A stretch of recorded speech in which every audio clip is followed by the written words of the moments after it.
Bismillahirrahmanirrahim. Wal maqalatul hadiyatu wal ishruna an aliyin radhiyallahu anhu wa karrama wajhahu.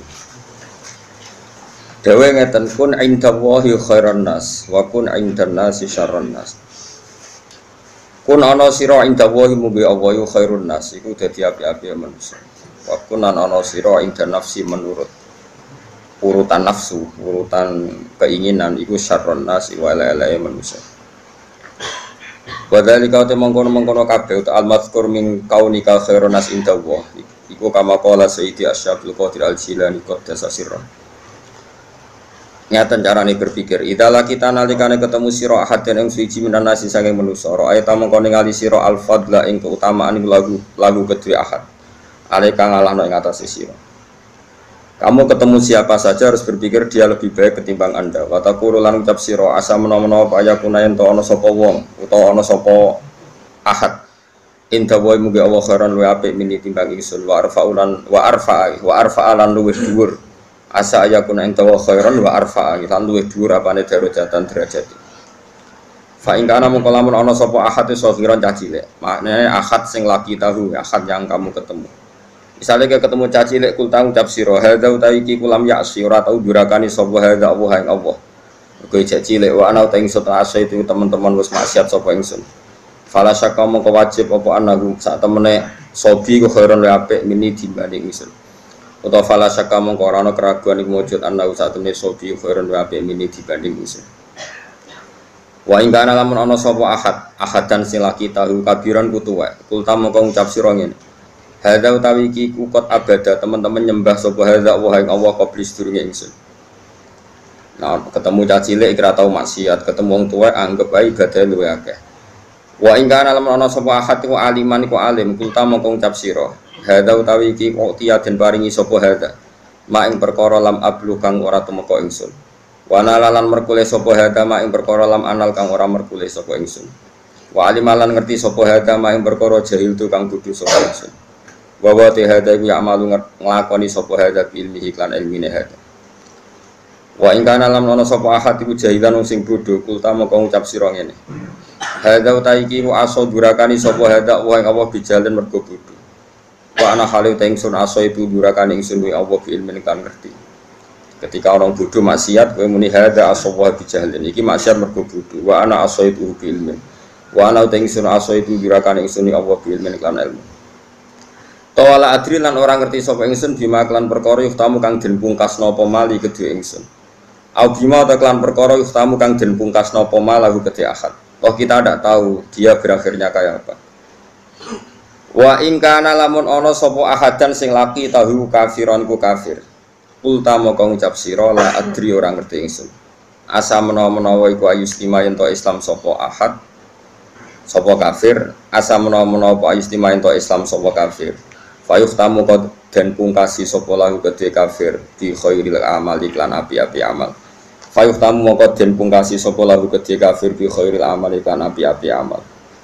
Wasalan menawa pak anak furainto kafir sopo ingsun.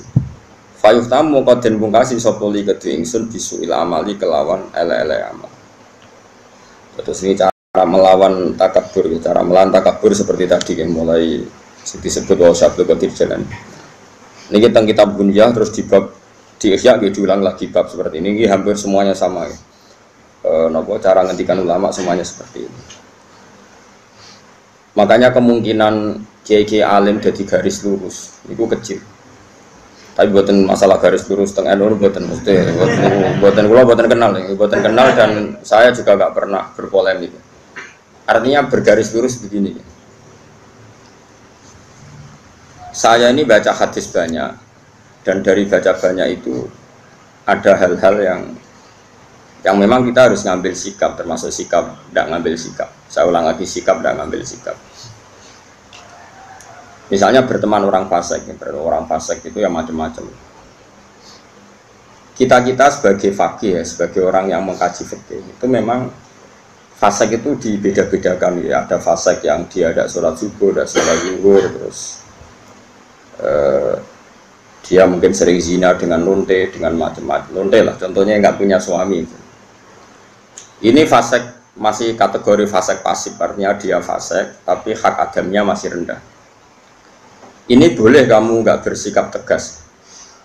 Tapi kalau faseknya itu menzinai istrinya orang, faseknya itu menculik anak-anak atau membunuh orang, atau fasek mencuri harta orang, ini tentu kita harus tegas, meskipun tanpa menvonis orangnya, tapi hukuman perilakunya harus tegas. Saya ulang lagi, jangan karena kitab ini kitab Nasihatul Ibad ini kan ya pas tepaan saja beliau ngendikan tentang haramnya ketakabur dan cara mendidik takabur itu begitu. Setiap orang dipandang lebih baik. Saya ulang lagi, setiap orang dipandang lebih baik. Tapi masalah kita secara fikih adalah bahwa orang itu punya kewajiban. Di antara kewajiban itu nahi mungkar. Dalam tema-tema seperti ini mungkin orang-orang yang garis lurus, orang-orang yang mungkin di ormas-ormas keras lebih baik. Caranya gimana? Tadi kita milah-milah sesuatu yang efeknya itu muta'adiyah, sesuatunya itu efeknya kemana-mana. Misalnya begini, ini rungokno tenan, awas nak salah rokok. Begini misalnya, Rasulullah itu pernah ngendikan gini, dosa paling besar itu apa? Nabi pertama jawab al-isyrak billah, syirik. 2, qatlun nafsi, membunuh. 3, antuzaniyat bihalilati jari, menzinai istri tetangga kamu atau umumnya istrinya orang lain. Sehingga dalam Islam tidak ada orang membunuh orang lain terus kemudian ditakwil. Jangan-jangan punya motif yang positif, tidak bisa, ini kriminal. Wah. Makanya jangan sembarangan kamu bilang misalnya kita harus berbaik-baik orang fasik, bisa saja nanti husnul khotimah. Fasik yang mana? Urusan husnul khotimah itu urusan Tuhan. Tapi kalau fasiknya ini dengan cara yang muta'adiyah, yang efeknya itu merugikan orang lain. Kowe iso nyabari orang yang menculik anak kamu, yang menculik istri kamu. Tapi kamu bisa mensabari orang yang nggak pernah sholat subuh. Saya ulang lagi, kowe iso kan nyabari orang nggak sholat subuh, nggak sholat duhur, bisa kan? Tapi nak menculik istri kamu, anak kamu, tidak bisa. Syariat pun mengatakan tidak bisa. Orang membunuh orang lain ada kisos. Orang menzina setelah kawin ada rajam. Bahkan orang yang menculik, menggarong dan membunuh itu nggak boleh langsung dibunuh. Itu ada yang dicongkel matanya, yang disalib macam-macam. Harus keras hukumannya dalam hukum Islam. Makanya nggak boleh ngaji satu kitab hanya karena satu kitab terus kita ngaji terus tawadhu, ambek wong sing mateni bojomu ya tawadhu. Amelu gendeng jenenge orang tawadhu tapi kok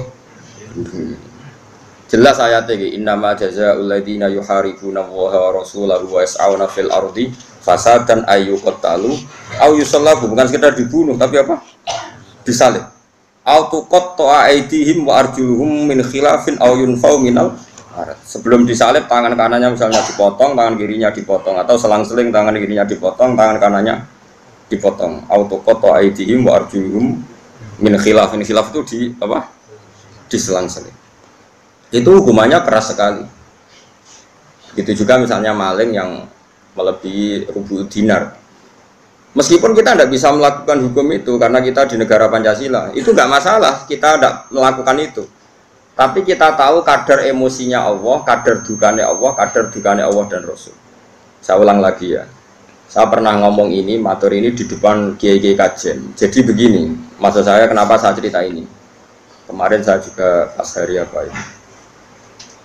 Tanggal Kamis itu kan tanggal 1 Muharram, berarti Rebu. Kemarin Rebu saya ada acara aswaja di Tayu dengan Gus Zofur, terus saya habis itu ngajar Mahat Ali di pondoknya Mbak Sahal. Saya ngomong begini, hukum itu kamu tidak harus bisa melakukan karena untuk mengeksekusi qatil, misalnya pembunuh itu butuh hukum negara. Dalam konteks ini negara Islam, kamu nggak boleh misalnya sama pembunuh anak kamu langsung membalas apa? Membunuh tanpa hukum apa?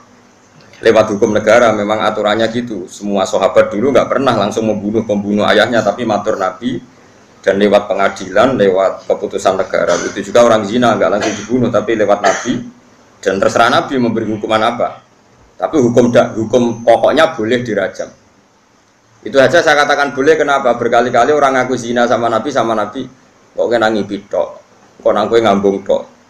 Dan beberapa kali disarankan juga halla satarta. Mbok ya kamu tidak usah apa? Bilang, kamu tidak usah ngomong. Jadi tidak langsung dirajam tapi sekian dikasih. Nah, sehingga terus karena Nabi dulu menyarankan istitar, gak usah ngaku, akhirnya saya ngaku kakian nanti saya bukan, karena memang dulu prosesnya juga dipenging nopo ngaku. Saya kira usah dipenging wis ra ngaku kabeh. Makanya saya bilang rajam itu tidak wajib juga, hukumnya begitu. Tapi zaman Nabi pun banyak yang ketika lapor pernah zina sama Abu Bakar, sama Umar disarankan halah satar tahu bidzalik, mana nih? Boyau kamu itu istitar, tapi kemudian Anda tobat. Ini penting ya.